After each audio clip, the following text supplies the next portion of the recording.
Salutare tuturor și bine ați revenit pe canalul meu! În această zi vom face o rețetă de post pere foietaj, deoarece este începutul postului și începem cu ceva dulce, de ce nu?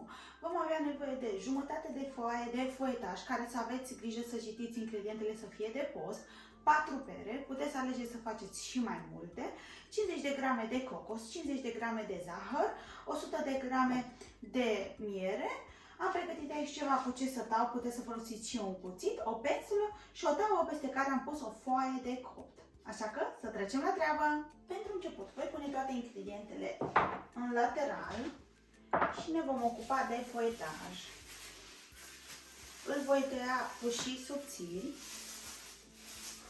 Este o rețetă foarte ușor de realizat și foarte delicioasă.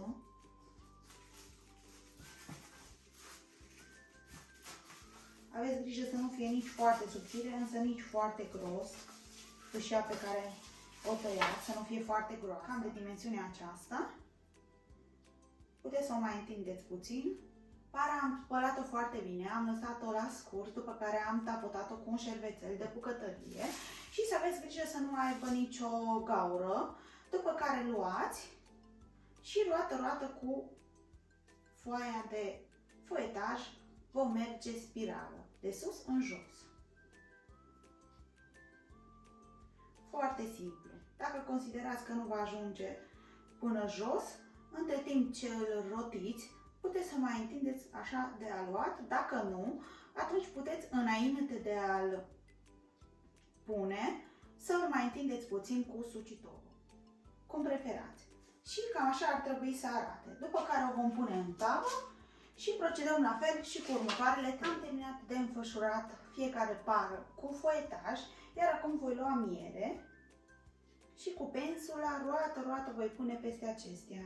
Să aveți grijă să le acoperiți complet în miere, deoarece de miere se vor lipi următoarele ingrediente. Am terminat prima de acoperit în miere, iar mai departe voi așeza peste aceasta încet cocos, roată. Dacă vă place nuca, puteți să puneți și nucă, orice vă este pe plac. Iar la final așezăm și zahărul ca să devină mai cristalin și să se caramelizeze. Și tot așa până terminați toate cele 4 pere.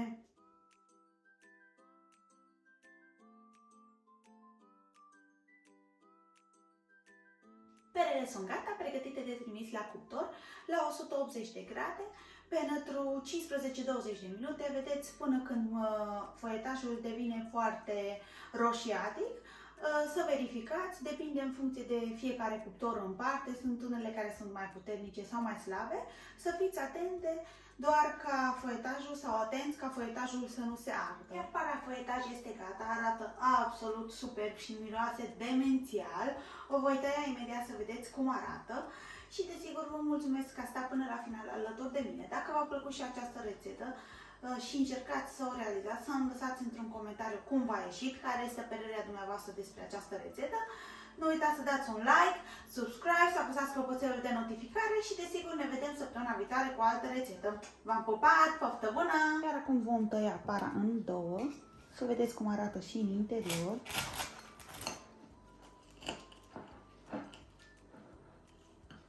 Cam așa arată. Și gustăm puțin. Vom lua pară împreună cu foietaj.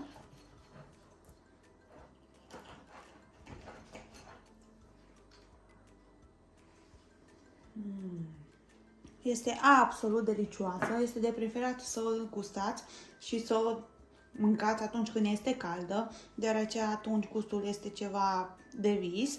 Vă doresc poftă bună și sper să încercați și voi această rețetă delicioasă.